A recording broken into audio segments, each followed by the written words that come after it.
Qu'est-ce que vous en pensez, Monsieur Mbangemzui, de ce Choose Africa? Est-ce que ça pourrait inspirer d'autres pays? Évidemment, ce double volet à la fois sur les fonds propres et sur l'accès à la dette.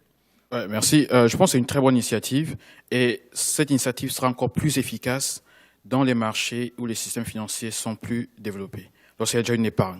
Regardez un peu les pays ou les marchés où les ressources et financements externes sont plus efficaces. C'est l'Afrique du Sud, c'est le Maroc, c'est la Tunisie, c'est le Nigeria, l'Égypte. Donc les pays émergents. Voilà. Et donc, il faut déjà un travail domestique. Ouais. Comme dit Warren Buffett, you have to have skin in the game.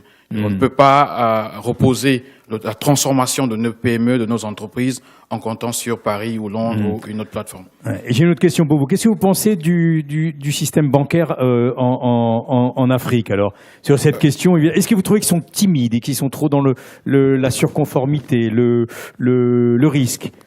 C'est pareil partout, hein, le système bancaire, un peu partout, ils sont frileux. Je pense que c'est problème de financement, même en France, on le pose. Alors, on passe de 18% crédit sur PIB, crédit domestique secteur privé sur PIB, 18% dans les années 2000 à 28% actuellement. Et cela grâce à l'essor des banques locales africaines.